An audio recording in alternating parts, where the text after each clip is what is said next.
Oke, bertemu lagi ya dengan saya yang pada pertemuan kali ini ya, pada kesempatan kali ini saya akan menjelaskan terkait jenis-jenis pemeliharaan. Ini adalah materi lanjutan dari materi yang sebelumnya saya pernah jelaskan dari pengantar manajemen pemeliharaan, prinsip dan lanjut kepada jenis pemeliharaan. Maintenance atau perawatan mesin itu biasanya memerlukan beberapa kegiatan yang harus dilakukan. Nah, kegiatan tersebut adalah pemeriksaan dan pengecekan, kemudian kegiatan meminyaki atau lubrication ya, memberikan pelumas, kemudian kegiatan perbaikan atau reparasi pada kerusakan, repairing. Kemudian yang terakhir biasanya adalah penggantian suku cadang atau komponen. Ini yang biasanya dilakukan dalam sebuah pemeliharaan. Nah, lalu apa sih jenis-jenis pemeliharaan? Pada materi sebelumnya saya sudah sedikit menyinggung terkait garis besar dari jenis pemeliharaan itu kan digolongkan menjadi dua, planned maintenance dan unplanned maintenance. Lalu di sini untuk jenis pemeliharaan yang biasanya digunakan oleh perusahaan-perusahaan, kita mengenalnya sebagai pemeliharaan prediktif, pemeliharaan preventif, pemeliharaan korektif, dan pemeliharaan emergensi atau breakdown. Nah, di sini mungkin dari istilahnya sudah sedikit bisa ditebak ya, apa sih isinya dari prediktif, preventif, korektif maupun emergensi. Dimana untuk prediktif dan preventif itu korektif juga ya, itu kategorinya adalah planned maintenance ya, pemeliharaan terencana. Kemudian yang terakhir adalah emergency atau breakdown, itu adalah pemeliharaan tak terencana atau unplanned. Nah, sedikit kita flashback ya, bagaimana sih kinerja peralatan terhadap waktu, di mana di sini ada kinerja dan tahun operasi ya. Kita bisa melihat di sini tentang performa atau kinerja alat yang tidak dipelihara dan dipelihara. Jika dilakukan pemeliharaan, dia kalau Anda lihat di sini dia kurvanya akan ini ya, mengalami istilahnya peningkatan. Dalam artian peningkatan nih, peningkatan daya tahan si alat itu untuk melakukan produksi, sehingga dia kurvanya terus naik ya. Jadi kerusakannya akan semakin sedikit. Beda dengan tidak dipelihara, dia kurvanya akan menurun, lama-lama akan rusak karena memang tidak dipelihara. Jadi seperti itu ya. Ini juga menjadi salah satu alasannya pentingnya pemeliharaan. Lanjut ke pemeliharaan prediktif. Apa sih pemeliharaan prediktif? Prediktif itu prediksi ya. Nah, jadi ini ada kaitannya dengan analisis, di mana kegiatan pemeliharaan ini dimulai dari pemantauan, pengukuran terhadap unjuk kerja peralatan ya, performa peralatan, di mana dari hasil data-data tersebut itu dipakai untuk memprediksi umur peralatan atau kelangsungan pengoperasian peralatan tersebut. Jadi biasanya di prediktif di sini itu dia lebih ke ini ya, memprediksi, dia mengamati, melakukan pemantauan, pengukuran, terus dari histori maintenance yang sudah ada itu dianalisa, kemudian bisa menjadi bahan ya untuk memprediksi umur peralatan dan istilahnya kapan dia harus di repairing, seperti itu. Nah, sebenarnya untuk tipe pemeliharaan jenis ini dia lebih maju ya dibandingkan dua tipe ini yang belum dua tipe sebelumnya. Ini maksudnya si korektif dan preventif. Hal ini ditandai dengan menggunakan teknik-teknik mutakhir, termasuk statistik probabilitas untuk memaksimalkan waktu operasi dan menghilangkan pekerjaan yang tidak perlu. Maksudnya seperti apa? Nah, itu tadi analisa yang dipakai dalam pemeliharaan prediktif untuk mengolah hasil dari pemantauan, hasil dari pengecekan itu, kemudian dia diolah menggunakan statistik probabilitas contohnya ya, sehingga dia bisa menemukan suatu hasil di mana kapan harus maintenance dan kapan dia akan rusak. Jadi seperti itu. Nah, perawatan yang dilakukan untuk mengantisipasi kegagalan sebelum terjadi kerusakan total. Nah, itu ya. Jadi dia lebih ke antisipasi. Predictive maintenance ini akan memprediksi kapan akan terjadinya kerusakan pada komponen tertentu dengan melakukan analisa tren perilaku mesin atau peralatan kerja. Nah, kalau secara manual ya mungkin ini ya, dengan analisa manual ya yang dilakukan oleh admin atau dilakukan oleh pegawainya menggunakan probabilitas, atau misalkan mungkin sekarang yang sudah mulai ke arah pemeliharaannya di mana data logger dari alat-alat yang telah diotomasi maupun dari data logger alat tersebut dia sudah mulai ditanamkan pola cerdas, atau contohnya misalkan menggunakan machine learning. Kalau Anda pernah mendengar sebelumnya, nah itu dari situ misalnya data-data yang ada dia sudah bisa diprediksi nih tren dari perilaku si mesin ini, bagaimana produksinya, bagaimana performanya, seperti itu, sehingga akan lebih mudah ya gitu kan. Tapi tantangannya ya bagaimana memasukkan si machine learning ini gitu ke dalam monitoring alat tersebut gitu. Nah, ini ya berbeda dengan periodic maintenance yang dilakukan berdasarkan waktu, time base ya. Predictive maintenance lebih menitik beratkan pada kondisi mesin ya. Jadi dia bukan ini ya, bukan di waktu ya, tapi kondisi mesinnya bagaimana. Oke, kita lanjut kepada pemeliharaan preventif ya. Nah, preventif. Apa itu? Jadi preventif di sini adalah pemeliharaan yang dilaksanakan untuk mencegah. Nah, untuk mencegah terjadinya kerusakan peralatan secara tiba-tiba ya, dan untuk mempertahankan performa peralatan ya, sesuai umur teknisnya, kira-kira seperti itu. Nah, biasanya kegiatan ini dilaksanakan secara berkala ya, berpedoman pada instruction manual dari pabrik, standar-standar yang ada, dan pengalaman operasi di lapangan. Nah, contoh dari preventive maintenance itu melakukan penjadwalan untuk pengecekan, misalkan inspeksi, pembersihan, cleaning ya, atau penggantian suku cadang secara rutin dan berkala. Itu adalah salah satu contoh dari preventive management.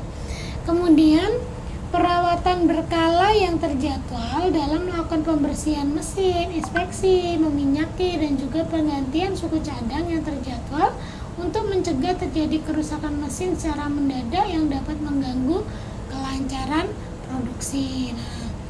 Nah, di mana preventive maintenance ini biasa kita sebut dengan periodik ya, periodic maintenance yang biasanya dilakukan dalam harian, mingguan, bulanan, atau tahunan, tergantung dari skema pemeliharaan yang dipakai oleh perusahaan tersebut ya. Nah, lalu yang menjadi pertanyaan adalah mengapa semua peralatan tidak dijalankan atau dioperasikan saja sampai rusak kemudian baru diperbaiki? Kira-kira gimana jawabnya? Ya kalau misalkan seperti itu ya, kerusakan itu dapat terjadi kapan saja kan, unpredictable, bisa saja terjadi pada waktu yang sangat tidak menguntungkan, mungkin juga bisa mengakibatkan timbulnya korban pada pekerjanya, membuat peralatan menjadi cepat aus, mengurangi produksi bisa, dan yang jelas menjadikan biaya perbaikan lebih mahal dibandingkan biaya pemeliharaan. Tetapi memang di lain pihak ada perusahaan-perusahaan yang terlalu khawatir dengan kegagalan ya, sehingga melakukan terlalu banyak kegiatan pemeliharaan. Malah hal seperti ini menimbulkan masalah lain. Masalahnya apa ya? Terjerumus ke dalam pemeliharaan yang berbiaya tinggi. Jadi memang harus pintar-pintar yang membuat skema pemeliharaan tersebut sesuai dengan sikon yang ada. Nah, meskipun demikian, menghilangkan kegiatan pemeliharaan pencegahan itu bukan jawaban yang tepat ya.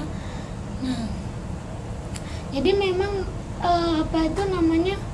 perlu jadi pemeliharaan, yang tinggal bagaimana kita bisa mengaturnya supaya tidak membebani perusahaan dengan biaya yang tinggi. Oke. Si preventive maintenance ini sendiri dia bertujuan supaya hal-hal di bawah ini terjamin, antara lain mutu produksinya ya kan harus terjamin, kemudian kebersihan mesin, lingkungan sekitarnya, keamanan mesin, operatornya juga, dan kelancaran mesin itu bekerja. Nah, di sini bisa saya deskripsikan ya satu persatu terkait dengan yang pertama, keamanan mesin operator. Nah, di sini jadi untuk setiap mesin yang terdapat di dalam pabrik itu sudah ada ketentuan mengenai karakteristik mesin tersebut ya, sehingga pemeliharaannya tidak bisa disamaratakan. Jadi setiap mesin mempunyai gancet sendiri-sendiri dalam waktu pemeliharaannya. Misalkan temperatur airnya, anginnya, olinya, misalkan mereka sudah punya standar masing-masing ya. Jadi untuk operator harus memperhatikan alat-alat pengaman yang terdapat dalam setiap mesin ya. Nah, kemudian bagaimana dengan kelancaran mesin? Nah, kelancaran mesin di sini hubungannya dengan misalkan pemberian minyak pelumas secara teratur dan pemeriksaan mesin secara rutin ya. Jadi untuk menjaga kelancaran mesin sehingga proses produksi dapat berjalan dengan lancar gitu. Nah, bisa jadi untuk setiap mesin yang ada itu sudah dipasang suatu alat kontrol untuk mengetahui keadaan minyak pelumas, apakah kapan harus ditambah ya, kapan dia tetap pada thresholdnya. Jadi penggantian minyak pelumas itu biasanya berdasarkan jam kerja mesin atau hasil analisis minyak di lab.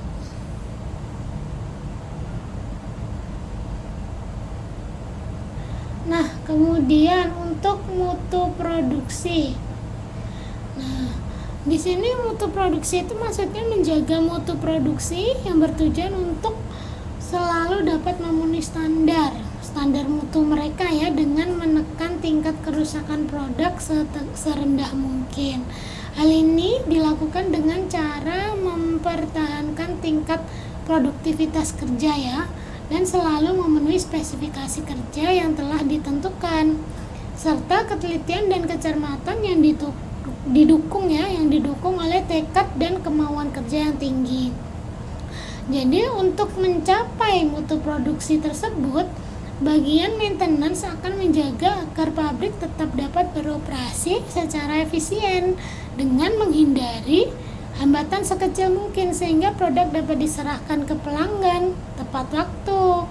Nah, biasanya untuk setiap mesin itu dibuat suatu hasil presentasi kerusakan. Misal untuk kerusakan produk di bagian finishing adalah 10% dari 60%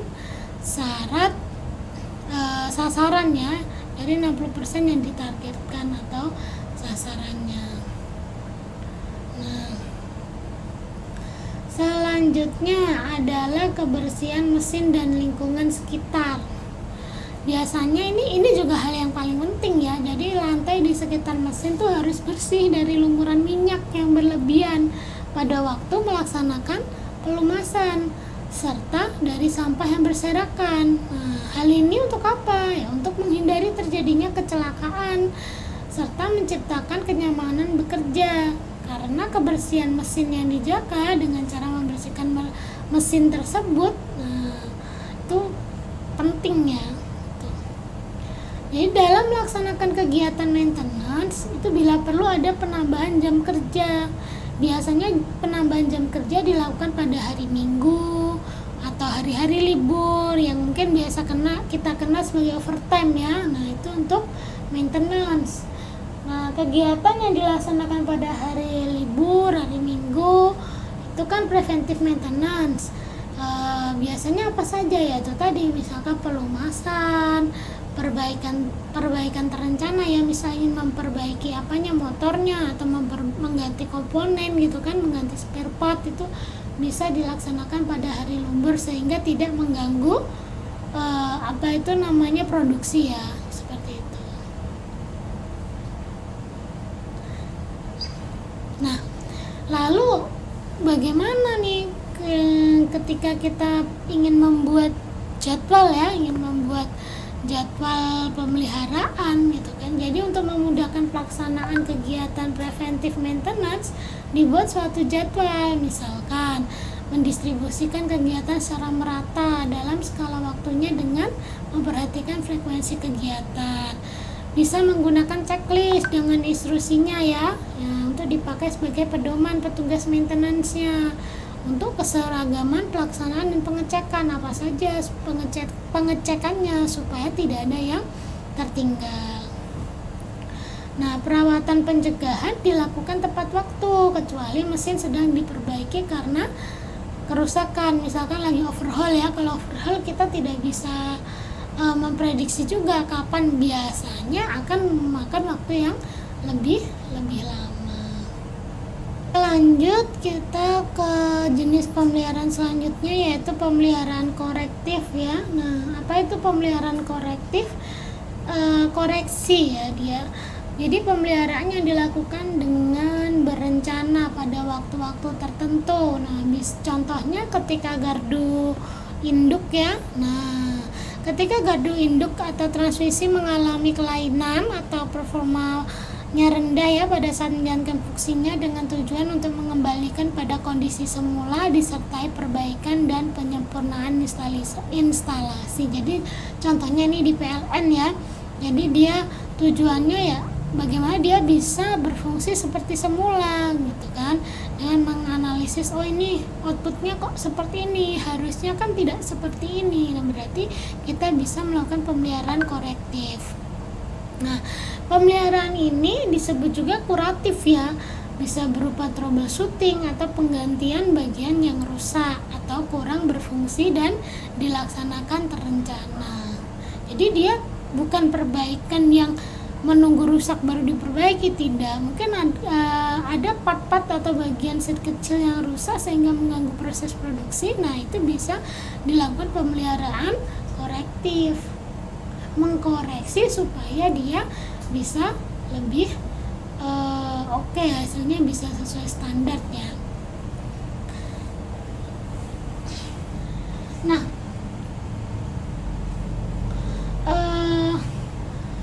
misalkan nih ya, untuk pemeliharaan korektif ini bisa saya misalkan dengan motor atau kendaraan ya yang kalian pakai sehari-hari. Jadi pada saat kendaraan kalian telah mogok, maka kalian harus membawa kendaraan tersebut ke dalam suatu bengkel untuk diperbaiki. Nah, inilah yang biasanya dinamakan dengan corrective maintenance. Oke, kita lanjut. Nah, pemeliharaan korektif. Jadi pemeliharaan korektif itu ada dua ya, ada reparasi minor, ada overhaul. Nah, di mana reparasi minor itu kegiatan pemeliharaan berupa perbaikan-perbaikan kecil pada suatu mesin ya. Jadi ini nggak ditemukan ya saat pemeriksaan ya. Jadi perlu ada analisis yang mendalam atau pemantauan yang lebih dalam lagi. Nah, terutama untuk rencana jangka pendek ya yang mungkin timbul di antara pemeriksaan. Lalu overhaul itu apa ya? Overhaul kita bisa katakan turun mesin lah ya, bongkar. Jadi kegiatan pemeliharaan berupa penggantian komponen mesin secara serentak atau keseluruhan. Tapi biasanya overhaul itu terencana ya, maksudnya terencana juga waktunya tidak pendek ya, biasanya tahunan, 2 tahunan, tergantung dari mesin tersebut. Oke, kita lanjut ya ke pemeliharaan darurat ya, atau kita biasa sebut breakdown maintenance, di mana kegiatan ini atau pemeliharaan ini dilakukan setelah terjadi kerusakan mendadak ya, yang waktunya tidak tertentu, di mana pelaksanaannya tidak direncanakan sebelumnya dan sifatnya darurat. Jadi misalkan mesin lagi produksi gitu tiba-tiba rusak, itu kita harus melakukan breakdown maintenance. Nah, si breakdown maintenance ini adalah salah satu maintenance yang biasanya harus dihindari ya, karena akan terjadi kerugian akibat berhentinya mesin produksi ya. Ya kualitas dan kuantitasnya tidak akan tercapai ya kan. Jadi sudah memakan waktu, kemudian pegawainya menganggur, kemudian barang tidak tersampaikan dengan tepat waktu. Jadi banyak sekali kerugian dari si breakdown maintenance ini. Akan tetapi perusahaan juga harus mempunyai SOP jika terjadi pemeliharaan darurat atau mengharuskan adanya breakdown maintenance ini, karena kita tidak tahu alat itu tiba-tiba rusak mendadak, pasti ada kemungkinan seperti itu. Nah, untuk di pemeliharaan tak terencana hanya ada satu jenis ini ya, pemeliharaan breakdown ini. Jadi bisa juga si breakdown maintenance ini dikenal sebagai pemeliharaan yang paling tua, karena kalau zaman dulu itu ya semuanya breakdown maintenance. Kalau kita berpikir misalkan punya sepeda motor ya, kalau belum rusak ya belum diservis kan, seperti itu. Kalau sekarang orang sudah aware ya dengan servis rutin, pengecekan rutin gitu kan.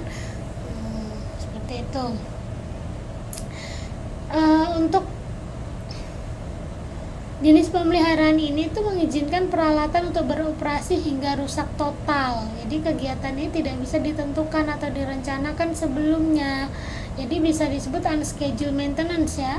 Nah, ciri-ciri pemeliharaan ini alat-alat mesin dioperasikan sampai rusak, dan ketika rusak barulah tenaga kerja dikerahkan untuk memperbaiki dengan cara penggantian. Nah, dari sini bisa ketahuan bahwa pasti untuk cost-nya akan lebih tinggi ya kan. Nah, kemudian selanjutnya jenis-jenis perawatan yang sudah dijelaskan di atas tadi ya.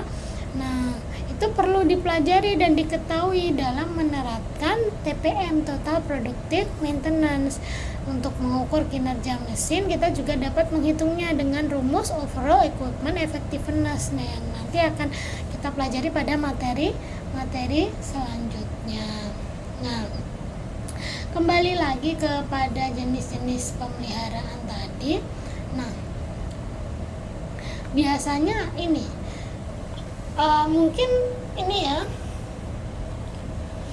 mungkin perusahaan itu akan tergoda ya, bisa untuk menghindari pemeliharaan rutin saat peralatan Anda beroperasi dengan kapasitas penuh ya. Wah, ini harusnya bisa di-push ini untuk hasil maksimal, jadi tergoda tidak untuk menghindari pemeliharaan tersebut ya. Namun menunggu sampai terjadi kerusakan pasti akan menyebabkan perbaikan yang lebih mahal dan rumit nanti di jalan. Nah, itu resiko yang harus ditanggung ketika kita menghindari pemeliharaan rutin. Nah, satu-satunya cara terbaik untuk menghindari kegagalan peralatan yang tidak terduga itu adalah dengan menerapkan rencana pemeliharaan preventif di perusahaan ya. Karena dengan pemeliharaan rutin, Anda dapat mencegah masalah kecil menjadi masalah besar. Nah, ini kan nggak hanya membantu menghindari biaya penggantian peralatan dan waktu henti yang tidak dijadwalkan, tetapi juga akan meningkatkan keselamatan tempat kerja Anda dan dengan meminimalkan resiko terhadap fasilitas Anda. Kira-kira seperti ini ya, seperti itu ya penjelasannya. Nah, lalu apa sih dampaknya terhadap biaya pemeliharaan preventif? Jadi ada korelasi kuat antara pemeliharaan preventif dan pemeliharaan korektif ya, itu ada korelasi kuat. Jadi apa sih korelasinya? Semakin banyak Anda akan berinvestasi pada pemeliharaan preventif, semakin sedikit Anda akan berinvestasi pada pemeliharaan korektif.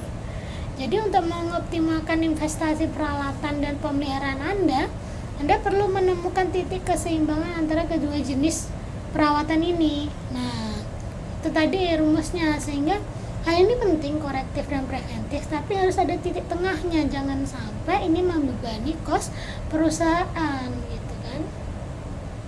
Nah, lalu seberapa seringkah peralatan harus dipertahankan gitu kan?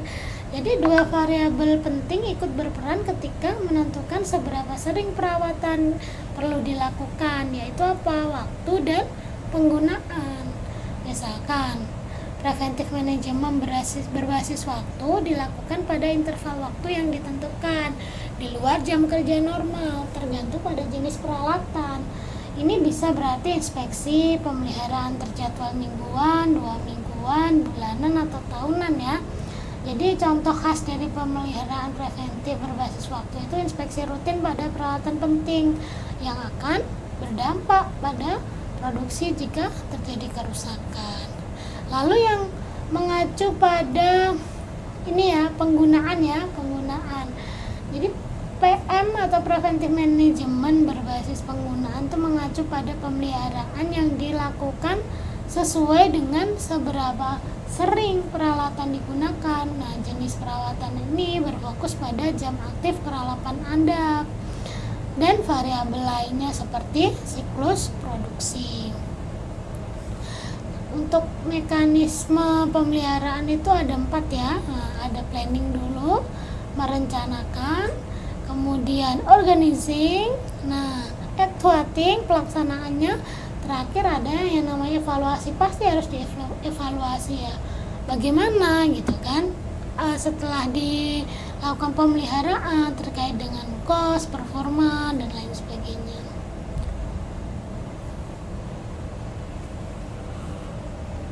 Nah, di sini ada implementasi mekanisme pemeliharaan ya, POAC dalam pemeliharaan. Jadi di mana yang pertama itu perencanaannya itu seperti apa. Jadi kita harus tahu beberapa informasi ya terkait jam kerjanya, buku petunjuknya, standar-standarnya, laporan operasi, laporan pemeliharaan, perkiraan kondisi peralatan.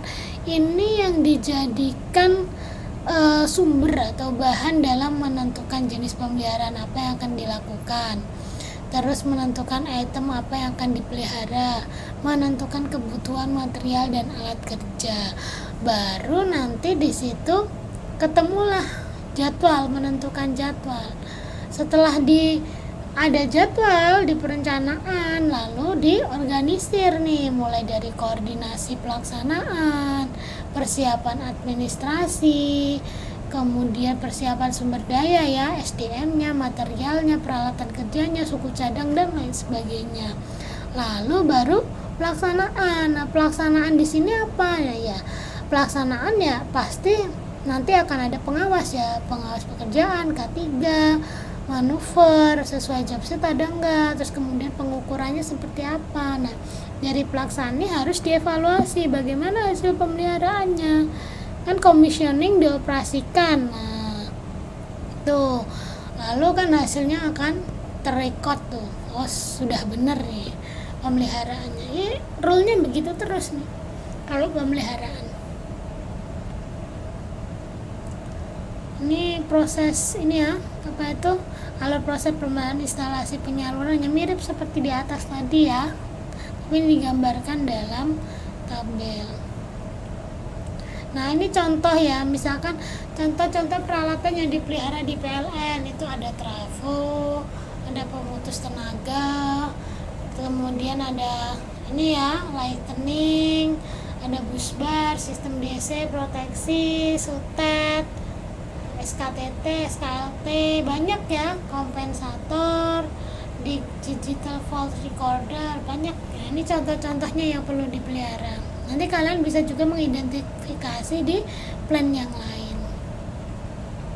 Nah, di sini ada 2 konsep pemeliharaan itu time based dan condition based, berbasis waktu dan berbasis kondisi. Nah, apa sih masing-masing pengertiannya? Bahwa kalau condition based maintenance itu strategi maintenance yang memanfaatkan kondisi peralatan sebagai dasar penentuan kegiatan maintenance terhadap suatu peralatan.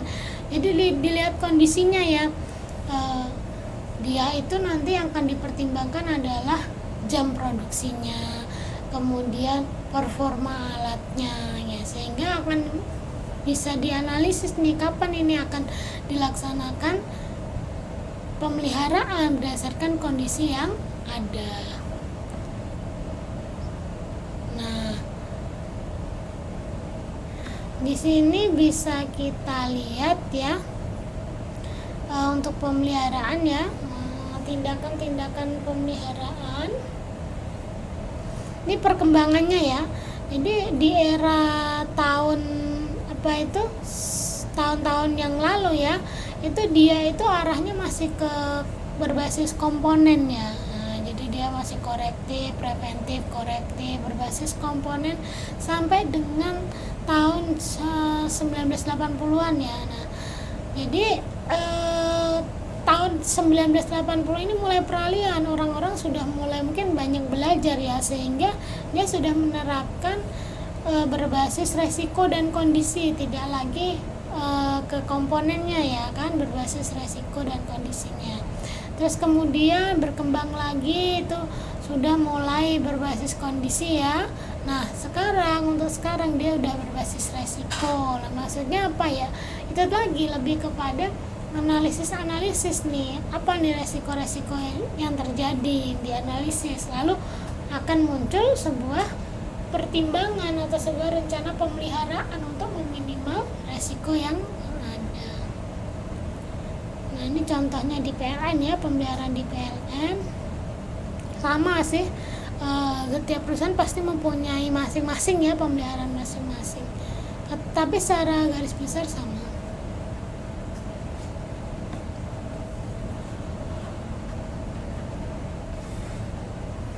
Oke, bagaimana konsep condition based maintenance? Nah, konsepnya sendiri kan ini pemeliharaan dilakukan berdasarkan kondisi ya. Jadi status kondisi peralatan, misalnya menggunakan hasil monitoring dan hasil pemeliharaan sebelumnya, merujuk pada mode kegagalan peralatan, merujuk pada proses penuaan peralatan. Jadi ya analisisnya berdasarkan itu. Nah, tujuannya apa CBM ini, condition based maintenance? Jadi dia itu mengenali karakteristik peralatan, pemeliharaan fokus pada komponen kritis, periode pemeliharaan sesuai kebutuhan, memperpanjang umur peralatan. Jadi memang ini adalah pertimbangan-pertimbangan kita melakukan CBM untuk apa ya, efisiensi biaya pemeliharaan. Jadi kalau kita memakai CBM, kita tidak terlalu sering melakukan pemeliharaan, tapi sekali melakukan pemeliharaan kita sudah menganalisisnya dulu nih, apa sih yang menjadi fokus pemeliharaan. Nah, tapi memang berat cara analisisnya ya, tapi secara cost dia efisien, menghemat biaya ya gitu. Nah, ini evolusi pemeliharaan ya, dimana ada time based berbasis waktu, data dari offline monitoring. Nah, biaya dan man horse tinggi, efisiensinya rendah. Kalau kita pakai time base ya, pasti biaya tinggi karena rutinan. Bayangkan 2 minggu sekali, padahal bisa jadi itu nggak kenapa-kenapa gitu kan, hanya akan menambah biaya.